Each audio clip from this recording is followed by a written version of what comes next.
Union News, 11th of February 2024. Welcome to Union News, your guide to what is happening in the UK labour and trade union movement in the UK. Writing is by Pat Harrington and music is by Tim Bragg. Shocking survey. Majority of women in defence sector face sexual harassment at work.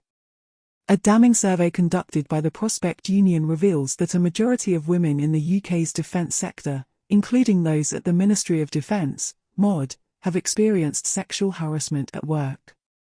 The survey exposes alarming statistics, with 61% of women at the MOD, 60% at related agencies or arms bodies, and 47% in the private sector reporting incidents of sexual harassment. Prospect members have shared distressing experiences, including rape, sexual assault, and unsolicited explicit content, with few repercussions for the offenders. The findings underscore the urgent need for a cultural shift and concrete actions to address sexual harassment within the defence sector.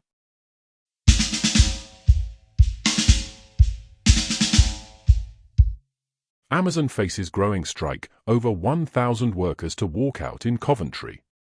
The GMB union announces another wave of strike action against Amazon, with over 1,000 workers expected to walk out at the Coventry site over 3 days next week. The ongoing dispute, now entering its second year, revolves around workers' demands for £15 hourly wages and union rights. This marks more than 30 days of industrial action by Amazon workers in Britain, demonstrating the increasing strength of the campaign. GMB senior organizer Amanda Gearing emphasizes that the time has come for Amazon to listen to its members and meet their demands for fair wages.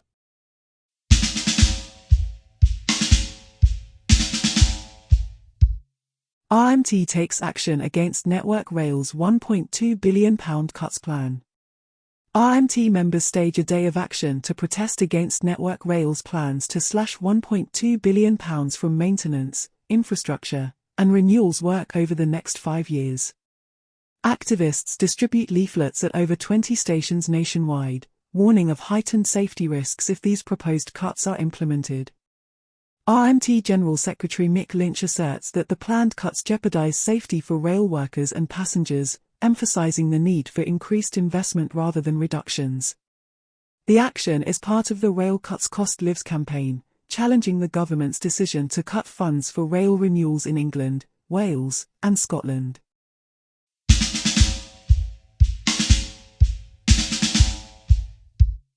Co-op shopworker assault surge calls for legislation to protect staff. Co-op food warns of a 33% increase in assaults on shopworkers in a year, with more than 1,300 incidents reported.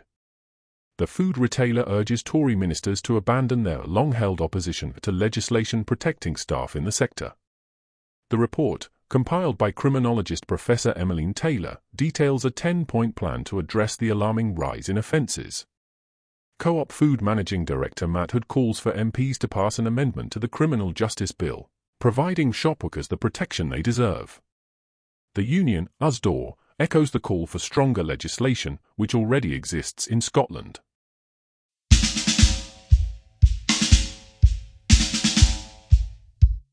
Firefighters face draconian legislation. The Crime, Policing and Fire Minister, Chris Philp, announces statutory scabbing levels of 73% for firefighters during strikes. The government insists that this measure is necessary to maintain critical services and save lives during industrial action. Fire Brigades Union, FBU, General Secretary Matt Rack condemns the move as an outrageous and authoritarian plan to ban strikes in the fire and rescue service. The FBU vows to resist this legislation, and TUC General Secretary Paul Novak reaffirms the commitment of the wider trade union movement to fight against these undemocratic and draconian laws.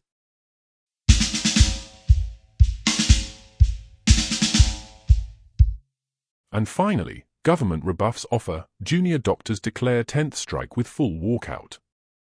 In a dramatic turn of events, junior doctors in England have announced the 10th round of strike action, marking a full walkout from 7 a.m. on Saturday, February 24th, to 11:59 p.m. on Wednesday, February 28th.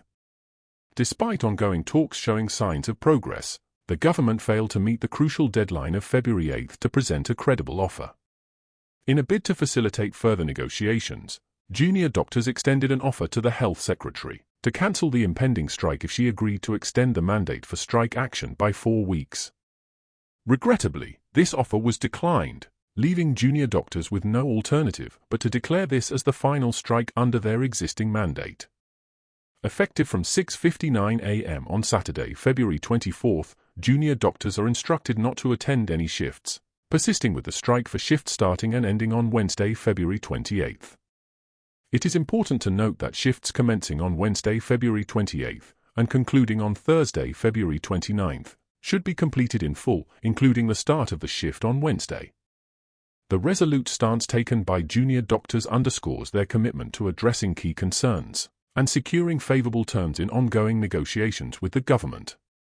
As the healthcare sector braces for the impact of this comprehensive strike, the ball remains in the government's court to revisit negotiations and respond to the needs and demands of the dedicated junior medical professionals.